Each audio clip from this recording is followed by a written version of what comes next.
Welcome, Pewter Report readers, viewers, and listeners to a brand new edition of the Pewter Report podcast, energized by Celsius, the official energy drink of pewterreport.com. It is a Thursday edition of the show, our last one before the Bucs head on over to big old Texas, Houston specifically, and take on the Houston Texans in a very important matchup for your Buccaneers in a game where they are facing their first rookie quarterback of the season. And then oddly and funny enough, they play against another quarterback the week after if Will Levis is still the guy for the Titans. We'll find out a little bit more after tonight's game. But nonetheless, very important for the Bucs, and can they take advantage of playing against a rookie quarterback? I'm your host, Matt Matera. Joined with me is my fellow colleague from PewterReport.com. That was at the Bucs facility with me today. It is Adam, the Sly Guy, Slavan. Adam, thank you for joining me. What's going on? It's a pleasure to be on. Doing well and excited to get into a Thursday edition of the show with you. Yeah, should be fun. Want to also say hello to all the people in the chat as you guys start filtering in as well. Sometimes the YouTube, it takes a couple of seconds for everyone to get in. So we'll get to a lot of people's comments today.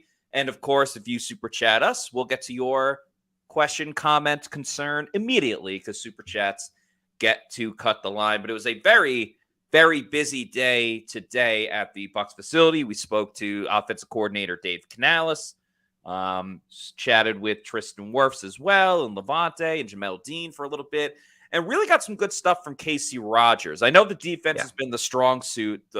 Casey Rogers, of course, is the co-defensive coordinator of the Buccaneers. And, you know, the defense has definitely been the strong suit of the Bucs this season, but they're not without their flaws, of course. So let's start with the defensive side of the football, just in terms of going up against C.J. Stroud. I think this is a very interesting matchup. We talked a little bit yesterday, Adam, about the lack of turnovers that C.J. Stroud has committed, just one interception on the game. And while we do think that there is an advantage of the Bucs, particularly honing in on the center and going right up the middle, Stroud has used his legs in a way where he's not scrambling for a crazy amount of yards. I think the most rushing yards he has on the season is 20, which isn't really that much comparison to his mobility. But he's avoiding sacks. He's avoiding dumb mistakes. And that's why the Texans are a competitive team week in and week out. You could say all you want about them losing to the Panthers last Sunday, but this team is not a pushover by any means. No, they're not. And in a way, with C.J. Stroud, he's kind of helping spark a Texans turnaround for really the first time since the Deshaun Watson days. Yeah. Right now sitting at 3-4. They're very much on their way to being a near 500 or 500 team. And credit should be given to C.J. Stroud for that. I think Dave Canales, he kind of said it best today when he was talking about C.J. Stroud. He's a disciplined guy who's playing smart football. And I think that's been huge for the Texans this year. As well, he's not the most efficient. He only has a 60.3% completion percentage. When he is making completions, he's making big plays, whether that's to Nico Collins or Tank Dell. Kind of get into those guys a little bit. But with C.J. Stroud, he's been very impressive as a rookie quarterback, and he doesn't really look like that. I think that was a big thing Levante David said today with his maturity in terms of being able to go through his reads, his progressions, while also being poised in the pocket. It's kind of reminiscent of Brock Purdy last year when he really stepped on the scene. And looking at this Texans team, and especially the offense, they're kind of like the 49ers light in a way, with D'Amico Ryans as a head coach, Bobby Slowick as the offensive coordinator. The Bucs are getting ready to face the 49ers in a couple of weeks, and this will be a great kind of test for them. And that's a scary thing for Tampa Bay because facing a rookie quarterback, I think the early years of the Todd Bowles defensive play calling regime, 2019, 2020, even 2021, they've done fairly well against rookie quarterbacks and made rookie quarterbacks look like rookies. But then something happened along the way where maybe it wasn't necessarily rookie quarterbacks, but pedestrian quarterbacks such as Trevor Siemian, Taylor Heineke, who's now in the division.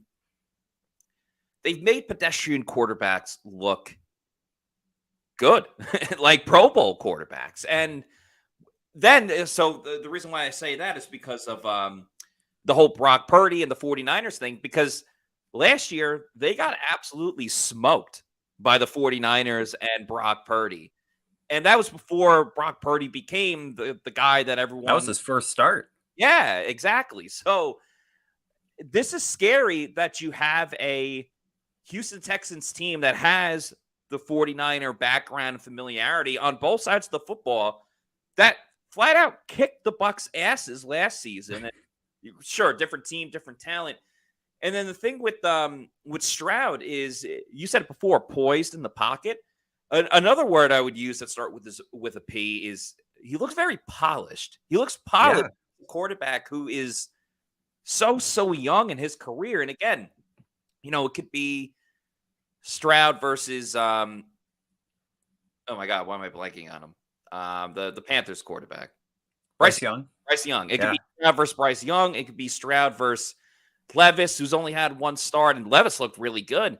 He did. Stroud would be the top quarterback that you would take if you were redrafting that rookie quarterback class, which is crazy to see. And then on top of that, those weapons, Adam, you had a little research on them. Nico Collins, 577 receiving yards on the season, but the way he's getting those receiving yards, I think, is really crucial for this game. Yeah, definitely. So when looking at Nico Collins, already 7 games into the season, he has a career high in receiving yards. Much of that is owed to 2 big games that he had earlier this season, performances in which he had 146 receiving yards and 168 receiving yards. Yeah. And much of his ability to make plays, he's had 13 plays this season of over 20 yards or more, is owed to his yards after catch ability. 256 yards, or nearly half of his production, has come after the catch. So when you talk about stopping the 6'4" wide receiver, from when he's in space, he's really hard to stop. And he's really been a breakout player this year for the Texans. Tyler Dunn, friend of the program, he recently had an article. Twice. He recently had an article mentioning with Nico Collins, a star has been born. And in a lot of ways, I know you and Scott mentioned it yesterday, he kind of is like their own Mike Evans in a way, just being that big wide receiver who's long and physical, and he can make plays, whether that's physical contested catches or using his speed and just getting open. So he's a lot to handle. And then another guy, Tank Dell. Mm-hmm. I mean, who's going to have more playing time this week as well with Robert Woods out. Yeah, that's a good point. But with Tank Dell, he's 5'8", 165, kind of like their own Devin Tompkins. And what I imagined was going to be kind of the way the Bucs would use Devin Tompkins. He's their gadget guy. And just his ability with CJ Stroud, he's kind of getting in tune with him. And he's from Houston, played with Clayton Tune, but he's making his name known now in the NFL. And he's kind of like their own Deebo Samuel. Casey Rogers said it today. And just the way that they utilize him on jet sweeps and tosses, he's just another weapon that the Bucs have to consider. And one of the issues for the Bucs defense as of late, it was a big issue last year. They cleaned it up at the beginning of the season, but it's kind of came back a little bit, is their open field tackling. I mean, there have been times, whether it's Christian Izien, who overall has done really well for this team, even Carlton Davis to a degree. There have been times since the bye. I kind of look at the Bucs in 2 different ways, like before the bye and post bye. And post bye, I mean, there have been plays where receivers or running backs catch the ball for 2 or 3 yards and turn it into 10 to 15 yards based on getting up the field, the yak, and being able to break tackles. So you just talked about 2 guys in particular that could really cause a lot of frustration for the Bucs in terms of open field tackling.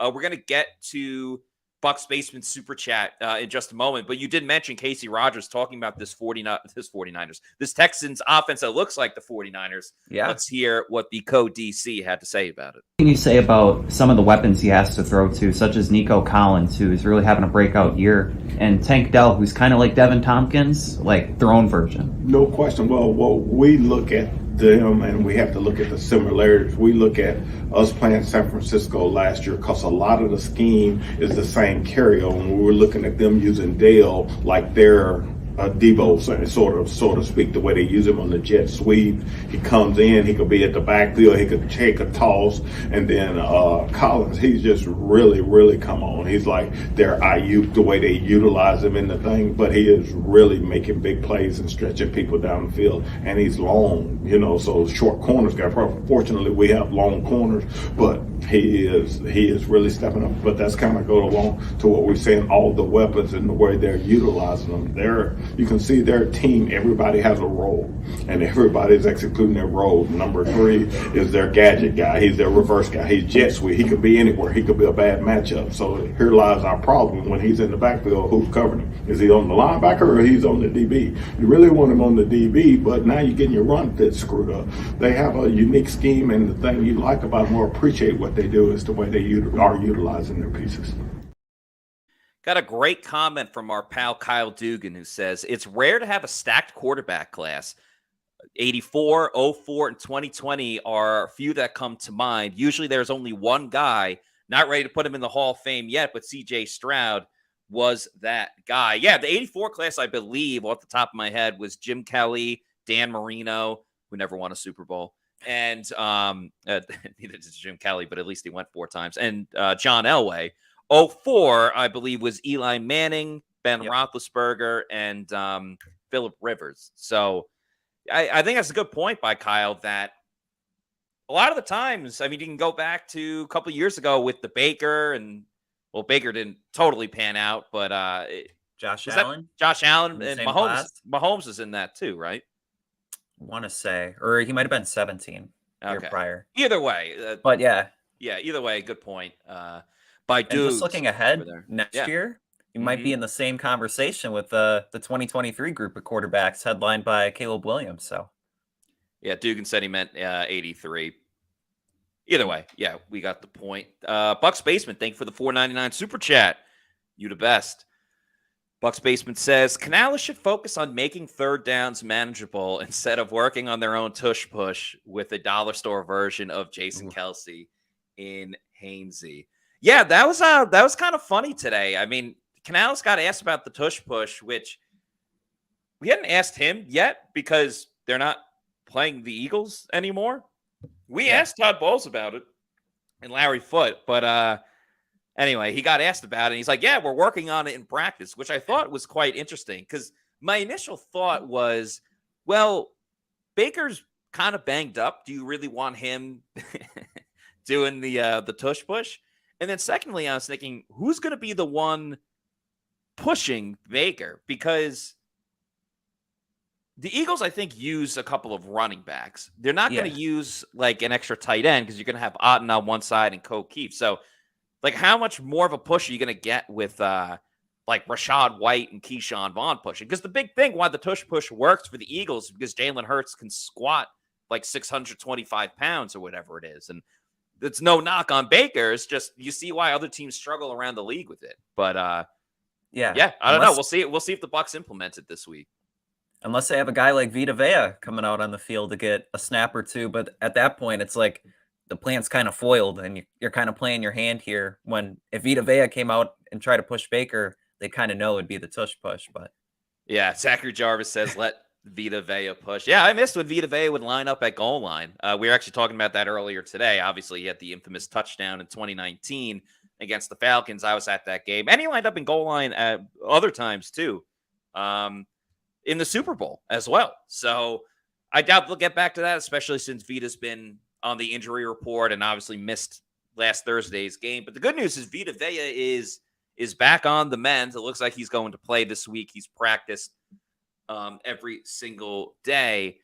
And I'm curious what you think about the pass rush, Adam, because there's two ways to look at it. And, we put some stuff on our social media, and I appreciate the feedback that we get and the comments from the fans as well, because Vita currently leads the team in sacks with 3.5. And let's remember, he led the team last season for the whole year in sacks. So is it one of those things where Vita is just being the game disruptor that we've kind of come to know about him?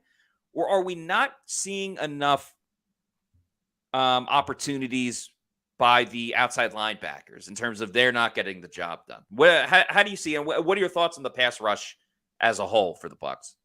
Yeah, so that's a great question. And Thank when you. looking at Vita Vea, he leads the team in sacks and he didn't play last week. So Yeah. everyone else has had another game to maybe take the lead, and they haven't. Joe Tryon-Shoyinka, he has 3 sacks, 2 of which came against the Bears.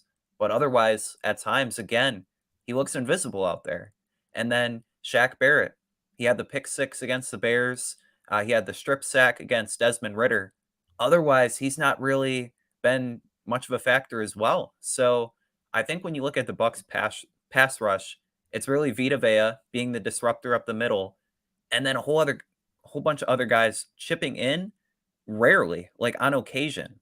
And Casey Rogers today, he was asked about Yaya Diaby, yeah, and how he's been progressing. He's looked really, really good the past couple games, recovering his first fumble, getting his first sack. Kind of want to see him play more. Maybe start taking snaps away from Joe Tryon-Shoyinka. And Anthony Nelson looks good when he's out there, but he's been a rotational guy. So with the Bucs pass rush, either JTS or Shaq needs to step up, or they need to look into playing the other guys just a little bit more. Yeah, I think with Yaya, you mentioned the plays that he's made. It's good that he's making the splash plays because he only had the Yeah. one tackle on Thursday, but it was a sack. So it's like, yeah, you like a little bit more production, but at least the plays that he is making are probably more significant than most of the things that Joe Tryon-Shoyinka has done this season. And even Todd Bowles said on Monday that last game was probably the first time they didn't get the production that they wanted out of outside linebacker. And a big excuse Bowles has said in the past, and Casey Rogers said it today, was that, yeah, they get rid of the ball quickly and things of that nature. But I don't know if I totally buy that. I mean, it's Yeah. the NFL. And yeah, the Bucs have had overall a good pass rush. And maybe some of that is because they like to blitz more than most teams in the league. So you, by that fault, you do have to get rid of the ball quickly if you are an offense.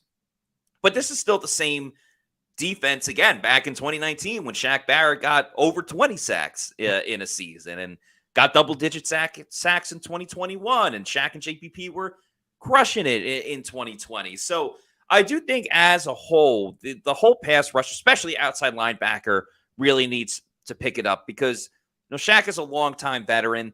JTS has been here long enough where it's time to either put up or shut up. It's not like the defensive line where Logan Hall is in his second season and still developing. And yes, we'd all like him to develop a little bit more than he has overall in his career. Or Kalijah Cansey, who's played, 3 games now in his career? Yeah, every game coming back from the bye, essentially, he's played, plus the 11 snaps against the Vikings. So, yeah, Kalijah Cansey, we're not holding in the same regard as Joe Tryon-Shoyinka and the rest of the group. So I've said it for at least the last week or two now. I want to see more Yaya Diaby, but Casey Rogers did comment on both of those things. He had a very interesting thing to say about Yaya. We'll get to that in a minute. But first, Vita Vea and the sacks versus non-production from everybody else. In terms of the pass rush, Vita Vea leads the team. Is that a sign of, in the number of sacks, is that a sign of Vita just being a game disruptor week in or week out, or maybe not getting enough production from your outside linebackers or some other pass rushers? Well, us as far as sacks, we always want more. And right now, one, Vita's a tremendous, extremely talented player. But, right now with our outside linebackers, of course, we want them to win more, what I'm saying? But now as we look at it, we have to look at it with, we just played a game last week and the ball was coming out pretty fast on that, so it's hard to judge them off of that. You took 2 steps and the ball was gone on the RPO type action that they were doing. So it all works hand in hand, and we've said it over here, and we've seen it. Sacks come in bunches. You look around, you had 2 this game, next thing you could have 8. They come in, but the thing is, what we see in practice is they're steady working at it and this and that, and it'll translate to the field. And then Casey Rogers was quite honest about Yaya Diaby. We've said before, Yaya's freak of nature. He's kind of an alien just by his size and what he can do. And even going back to training camp, we were saying that he can drop back in coverage way better than any of us thought. So because of that, and because of the 2 guys in front of him, or 3, I guess technically with Anthony Nelson as well, they don't exactly know what to do with Yaya on the field just yet, but they want him on the field at the same time. I don't want to speak for Casey Rogers, so let's just let Casey Rogers speak for himself. Yeah. Yes. This guy, that's the thing we're struggling with right now, is trying to find an ideal role for him, because he is getting better week in and week out. But being a young player, you don't want to overload him from the standpoint. Now you're an outside linebacker, you drop, you got a seam two, then you got to rush. Now we're going to put you inside in the rush to just help get you on the field. But then it becomes too much, and we don't want to stun him. We like his progress that he's making, so you don't want to stun him with overloading. But this guy has a bright future. So you're keeping him outside primarily? Keeping him outside primarily, but that's the thing. That's the problem we kind of run into, because you really want him on the field. Yeah. But then, we're blessed to have guys that you don't want to take off the field either. So that's a good problem. Yeah, it's a good problem, but you're not getting the production at outside linebacker at the same time, right? Yeah, exactly. And I was looking at this comment here from JB. Could Marquise Watts even get some snaps as well? That's an interesting question. So with Marquise Watts, he kind of balled out during training camp, and he was really solid, played in the preseason, but he's kind of been a game day inactive for all but one game this year. And he's another guy that, like Yaya Diaby, as he mentioned, could maybe get some more snaps, although it would mean benching somebody for a game. So I don't know. Right. Unfortunately, I like the idea of playing Marquise Watts a little bit, because to your point, in the preseason, he was a preseason game wrecker. Again, he's going up against third and fourth string guys. I'm not going to act like he's the next TJ Watt. But he was, I said it earlier in that question to Casey Rogers talking about Vita Vea, he was disruptive in the preseason. Problem is, he has to climb over a number of guys. I mean, Cam Gill, who's been on this team for a couple of years, gets like 2 or 3 snaps a game. And Cam Gill's in there because of his speed. Now, he's probably a little bit quicker than Marquise Watts, but Watts is still very fast in his own right and is way more powerful and physical than Cam Gill could be, to the point that they use Marquise Watts to mimic the premier pass rusher of the opponent that they're going up against that week. Luke Gedeke even went as far as to go out and compliment him right before the bye week, saying that Marquise Watts set him up for, going up against the Saints pass rush and some of the early pass rushers that they went up against this season. So I would be in favor of maybe swapping, because again, he's not going to jump over JTS, and he's just not going to jump over Anthony Nelson or guys like that. But maybe you swapping him out. Cam Gill. Yeah, swap him out for Cam Gill. Let him get the 2 or 3 snaps that Cam Gill gets in a game, and maybe Marquise Watts has that small little impact that, okay, he gets 3 snaps. Maybe the next game he gets 4, and slowly and incrementally moves up the totem pole, and have to take a colossal struggle from JTS or Anthony Nelson or someone like that. He's obviously not going to play over Yaya Diaby, but I would be open to that for sure.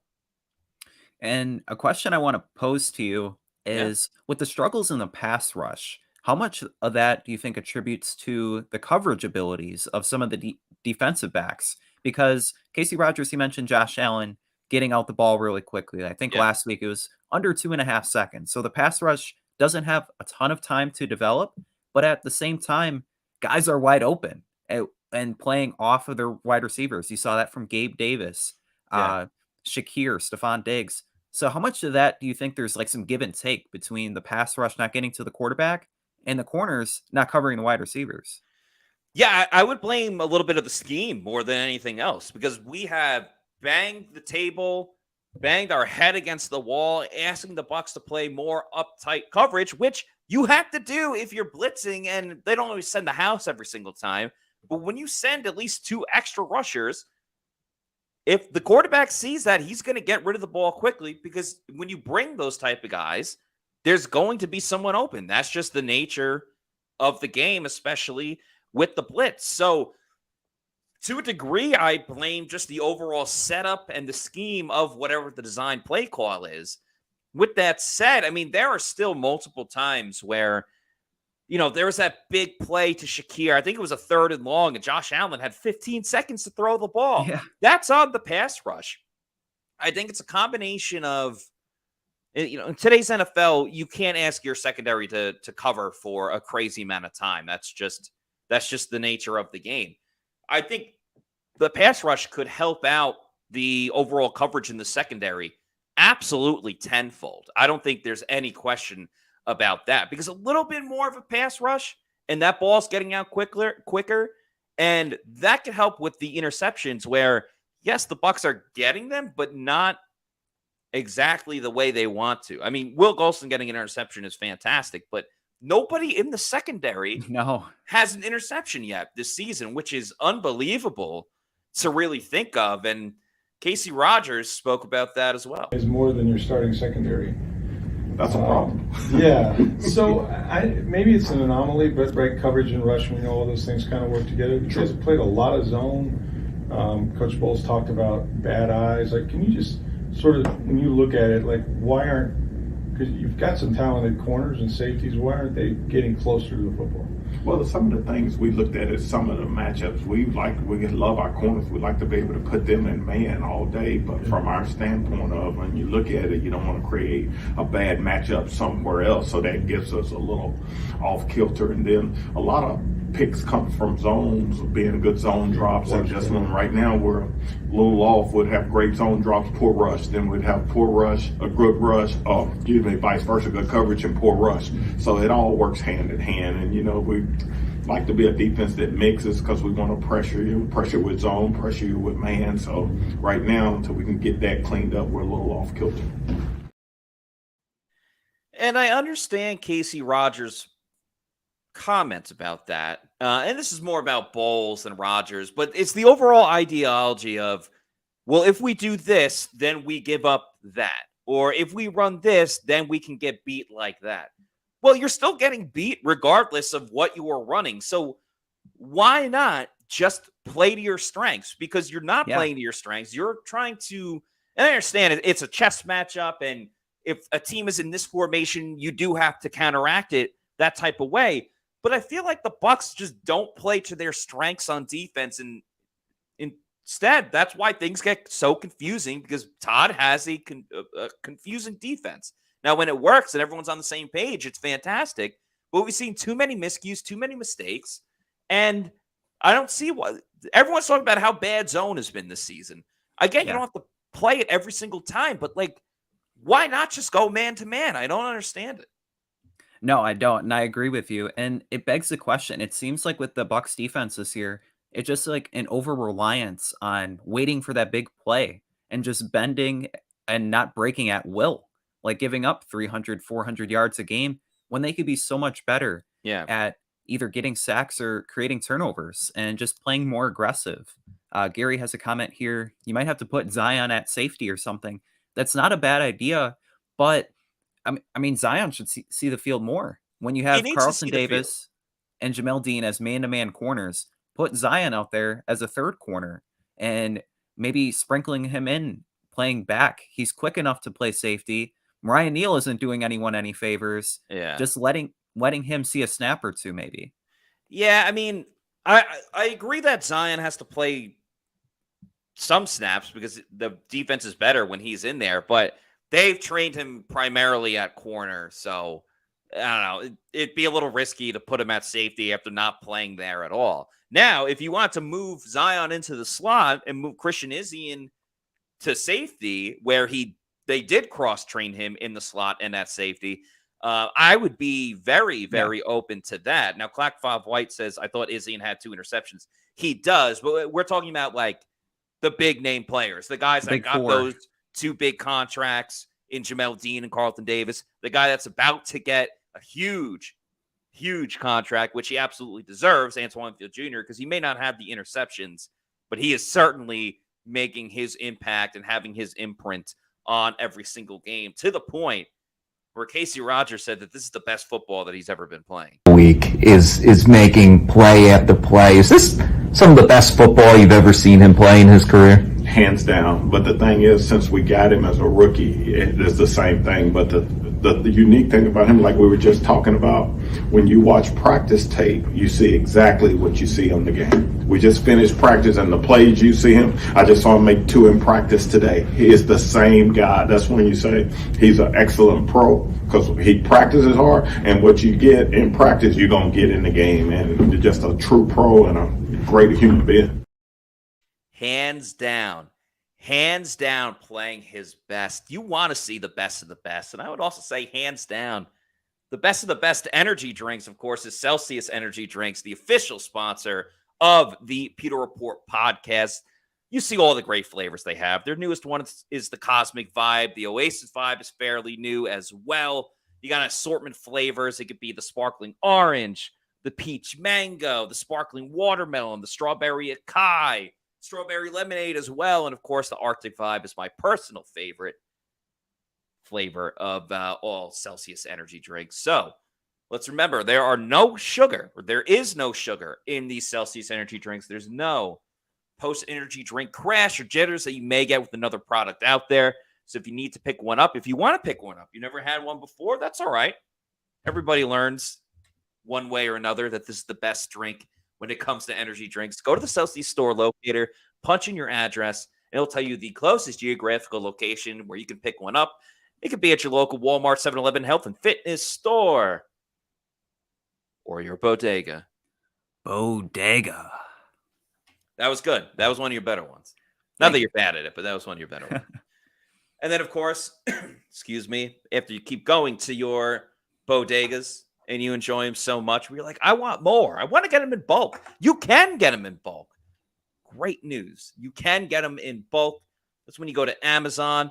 I'd recommend getting that variety pack, because variety is the spice of life. Get all the different flavors that they have. You could send it to your resident whenever you want with the subscribe and save on Amazon. It could be every week, month, quarterly, yearly. Up to you. You're in charge of it.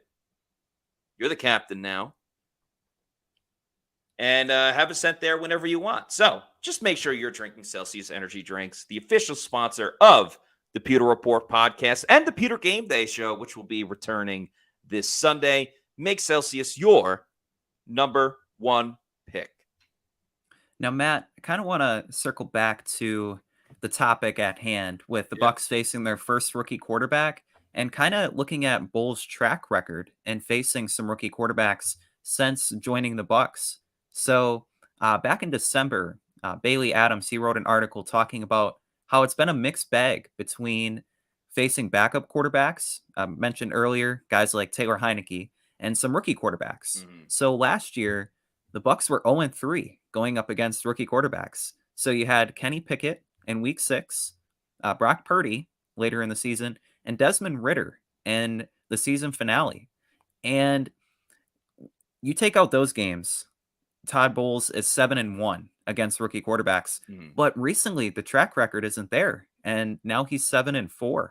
What do you think is the reason behind that? Yeah, the Steelers game was interesting because Pickett got hurt in that game, and Mitch Trubisky ended it. So that changed a little bit. And again, I was looking at a couple of things. One, a struggling offense, so that defense is out on the field way more than anyone would have liked. You could say that for both the Steelers game and the 49ers game. And we're talking about the Tom Brady offense as well. Yeah. And not that the offense has been any better this season with the new scheme with Dave Canales, who we'll talk about in a little bit. So the offense being unable to score touchdowns, score a lot of points, and put the opponent's offense in situations where you kind of have to rely on your quarterback a little bit more, that allows them to run the football, to go at their own pace, and not have to play hurry up the whole time. Scheme-wise, just so many things did not make sense. And it goes back to the pass rush, the front four not exactly being able to get home. So therefore, you have to blitz. And when the blitzes aren't getting home, and I mean, we've criticized Devin White a ton for his play over the last 2 seasons. And part of that last season was blitzing and not getting to the quarterback. When the blitzes aren't getting home and they aren't working, or the offense has, a safety valve, it could be a simple dump off to the running back or whatever it is. I think a lot of times, especially the 49ers offense, where they have so many solutions for so many different things, they knew the blitz was coming. You can get rid of the ball quickly, and then you add on top of that the tissue paper soft zone that they still continue to play this season. It all adds up. If you give a rookie quarterback time to throw, or just an open receiver, throw by throw, that builds more and more confidence. And it's so interesting with the Bucs pass rush, because I don't know if it's consistent enough. It's not sustainable enough. Again, they ended up in the top 10 in sacks last season, but they kind of feast on one or two teams and then go absent for the rest of it, where you'd rather have maybe not as many feasts, but a lot more consistency with just not as many famines as yeah, they've had. Famines, exactly. You want just a nice, well-balanced meal, not too full, Yeah. You're not starving the rest of the weeks. And I think that's really been the biggest problem with that pass rush and with that defense against rookie quarterbacks. But it's a very good question, a very good idea to examine. Yeah, and just kind of building off of that, so the rest of the season schedule, the three most experienced quarterbacks by games started the Bucs are going to face. You have Derek Carr, obviously. Then it's Trevor Lawrence with 42 starts and Gardner Minshew with 40 starts for the Colts. So kind of just branching off that idea of facing rookie quarterbacks, there's just so many unproven quarterbacks that the Bucs have on the schedule. And there's a lot of opportunities to feast or simply just play well enough to keep the team in some ball games. Exactly. And I don't want to be super critical of the Bucs defense, because outside of the Bills, I mean, they've still been great this season. At the end of the day, like the Bucs don't rank very well in yards allowed per game on defense, but who really cares? Because they're in the top 5 in points allowed. And when you're keeping teams off the board, when you're holding teams to field goals, you're going to keep yourself in the game time in and time out. And I have no doubts that they'll at least be able to do that over the next 2 weeks against the Texans and the Titans. With all that said, they have to make sure that they keep every single quarterback under wraps. And I think they're actually playing Tennessee at a great time, because there's going to be a little bit more tape on Will Levis. And quite frankly, I think it's going to be tough sledding for him tonight against the Steelers defense that I think is great. Now, with that said, the Texans did handle the Steelers quite well earlier on in the season, but I think having a little bit more tape on Will Levis will help Todd Bowles a ton. I mean, Jordan Love has looked terrible. No offense. None taken. The Saints one is quite interesting, because I think the Saints offense is going to turn it around at some point. They're going through some growing pains right now, just like the Bucs are. And then Carolina, you get them much later into the season. I mean, their first matchup against them is week 13. So it can't get much worse for Carolina. I'm not saying that Bryce Young's going to come in and throw for 355 yards and 4 touchdowns, but you'd almost rather play them earlier in the season, which the rest of the NFC South opponents have done. So overall, it's still very, very favorable, but there's a lot of opportunities for the other quarterbacks to grow and figure themselves out, figure their teams out, and make those adjustments by the time that they play against the Bucs. But with all that said, I'd still take the Bucs in a majority of those matchups. So yeah, we'll see, but it's definitely a storyline for the rest of the season. Yeah, exactly. And you talk about growth and adjustment. That was kind of, again, what Dave Canales iterated today. I know you have some clips saved from his press conference. What were your big takeaways besides a tush push from Dave Canales? Yeah, so Canales went in a number of directions, as he typically does. He talked about the run game again. He kind of volunteered to start talking about the run game. And I think it's easy to criticize the Bucs run game against the Bills and just the lack of big plays. But then you also have to remember that Rachaad White had a big run called back, and Mike Evans had a 40-yard passing play called back. So Canales talked a ton about penalties. Half these videos are about the penalties, how they're just, unforgivable. But he talked about even the penalties that they're committing, the holding penalties, they're effort penalties, which I don't know if you want to encourage that, but you're encouraging the team to play hard. And even though there's been a lot of struggles for this unit. They are at least still going hard, still going tough. Nobody's pointing the fingers at each other. And maybe the run game is slightly heading in the right direction. Yeah, we took advantage of some of that, just kind of continuing to look at the run game first. Some of the improvements that we saw in the game was just the intensity and attitude, and I think that comes from the familiarity and the comfort in the schemes that we're running. And so I saw guys really getting after it, aggressive plays, even Trace holding call on an explosive run, which are so hard to come by these days.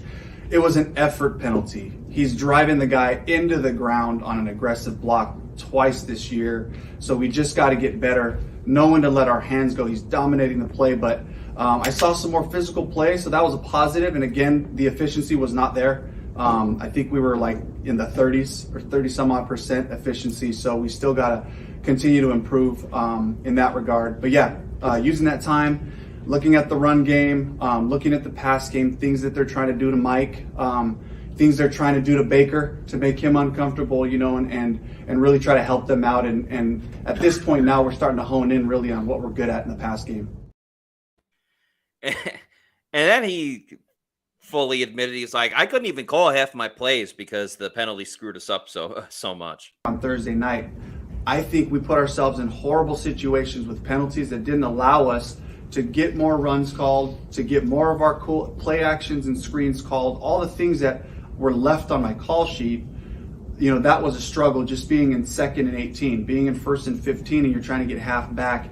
It makes it harder to just say, man, I'm going to just keep leaning on this run. So that's where I had to mix it. But I think that our attitude and mentality, the effort part is heading in the right direction. The combos, the backs are more patient in hitting them. We weren't perfect on our reads by any means, but I think that we're heading in the right direction for sure. Before we talk any further about Dave Canales, I want to remind everybody that if you're going to bet on the Bucs game, or really any game, it could be tonight's, it could be different sports, best place to go and bet on it is mybookie.ag. Use that promo code PEWTER, that's PEWTER, and get a first deposit bonus all the way up to $200 and as little as $45. You're getting free money in your account. Even if you learn from Plant City Math, you know that is a heck of a deal. It's fun to do some parlays, maybe bet some college football, whatever sport that you're into. Add a little more spice into the game with mybookie.ag. Use that promo code PEWTER, that's PEWTER. Also, check out their online casino. I know going to the casino is fun. You can have the fun right at the touch of your phone, your laptop, whatever device you want to use. They got all the games, blackjack, different cards, roulette, all that fun stuff. So promo code PEWTER, get a first deposit bonus at mybookie.ag. Don't forget to check out my show coming out tomorrow, Pewter Picks and Props, where I make Matty Diamonds. Yeah, Matty Diamonds winning some money again. If you tailed my picks, I picked the over/under and the spread for every Bucs game, so that's at least 2 picks right there. I pick spreads around the NFL. I usually try to make 5 NFL picks, so it comes out to 7 total when you include the Bucs as well. And then I do player props as well, which you can use on Underdog Fantasy or different gambling sites that you use too. My record is pretty damn good. I'll tell you guys the record again on the show tomorrow, but make sure you check out Pure Picks and Props. And getting back to the Bucs offense going up against the Houston Texans. Another thing that's really been a big topic of discussion this week, Adam, is the lack of up-tempo production, or just using up-tempo at all for the Bucs offense. Are you in favor of seeing more of that this week, or where do you fall on that line? I think before that, they have to get the pre-snap penalties figured out first. Yeah. With every big play, seemingly, you're kind of waiting for that yellow flag to fly. They have to get that ironed out first. And then I think in a few weeks down the road, maybe when they face a team, I don't know, maybe like the 49ers, where if the game gets out of like a touchdown or 2 behind early, you start going up tempo and just seeing if that would work. But they have to fix the little issues before trying something like that, because last season with an experienced quarterback, it wasn't an issue. But I feel like this year with the new play caller, there's just been more penalties than usual.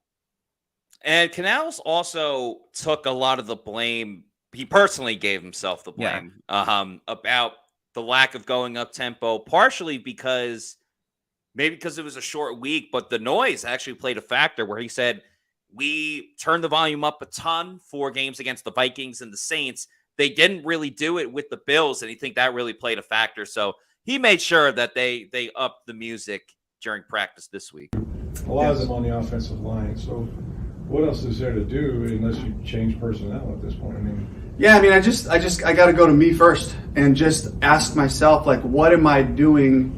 What indecision, what hesitancy, angst at the snap am I creating with what we're asking them to do?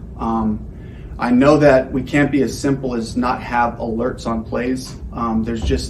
There's ways to take advantage of the defense. That's part of the growing pains.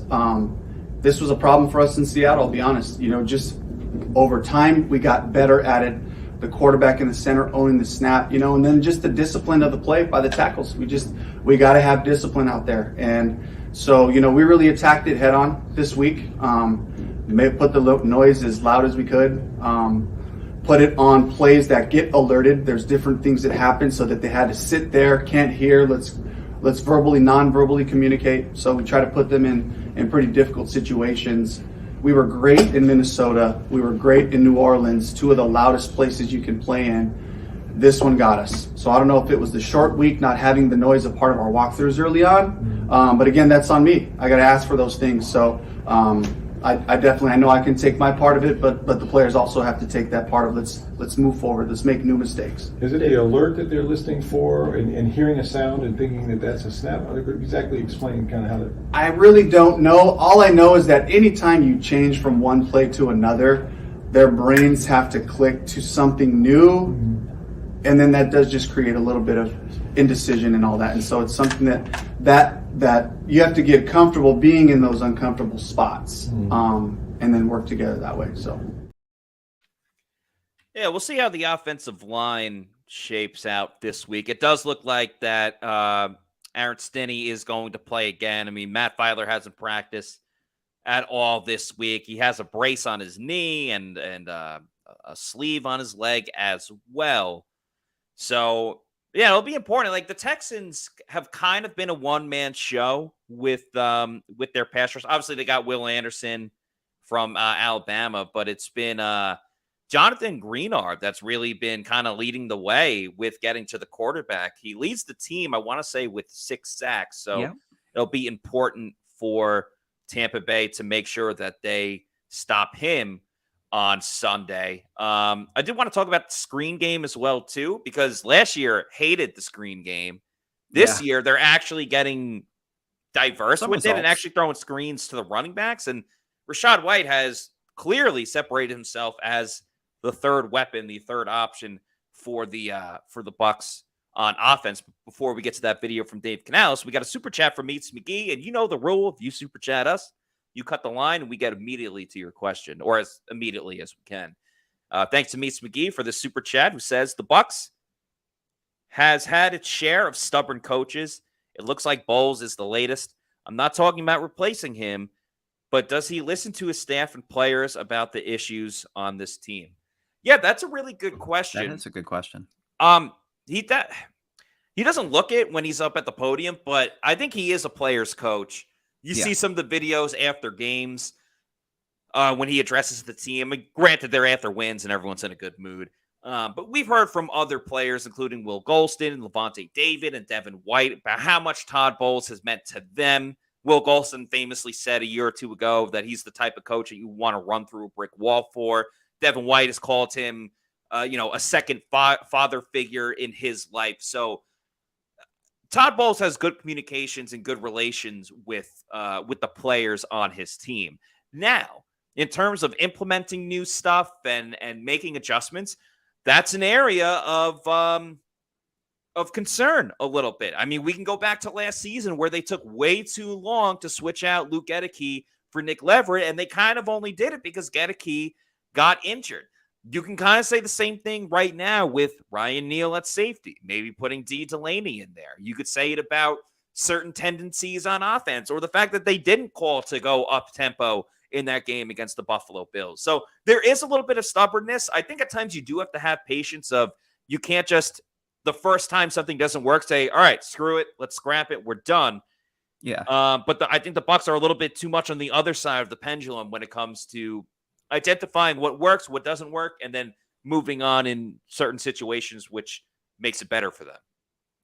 Yeah, I agree with both points you made. And you mentioned the Will Golston story. What sticks out to me is earlier in training camp, there was, I forget which defensive back said it, but he mentioned sitting down in Todd Bowles' office with all the other guys like Carlton Davis, Antoine Winfield, Jamel Dean, and just sitting there chopping it up, talking film, and like, I don't know, just being more casual and like being open with ideas. And I feel like there's a difference between the Bowles you see at the podium and the Bulls you see in the locker room. I mean, when he gives off the big compared to having his hands crossed on the sideline. So I think he definitely listens to his players, as you mentioned. With the staff, there are other questions, but at the same time, Dave Canales, he has full control of this offense. Bulls, he's letting him run the show. Yeah. And on defense, there's questions, but Bulls, he's been managing the defense to pleasant results.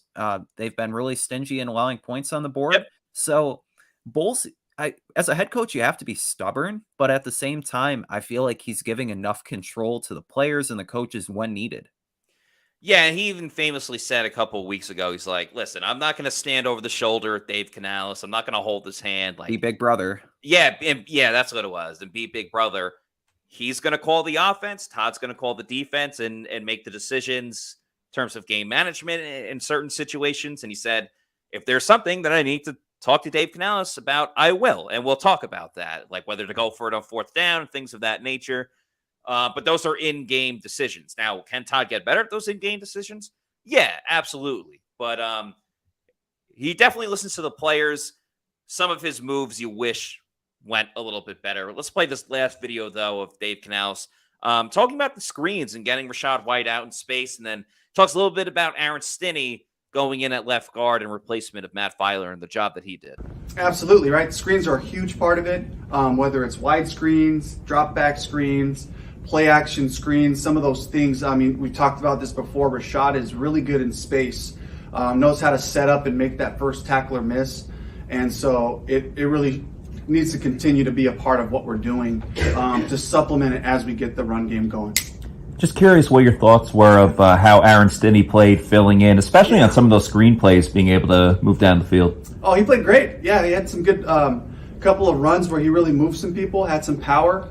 Pass pro, he was his first shot really in there since the preseason to go against some guys and did pretty good. He's got room for improvement there, but love seeing his athleticism, length, and power in the run game, so that was really cool. Yeah, it seemed like they got a little something with Aaron Stinney in there, just a bit more athletic than Matt Filer, and we'll find out how that'll work and how that may help this week against the Houston Texans.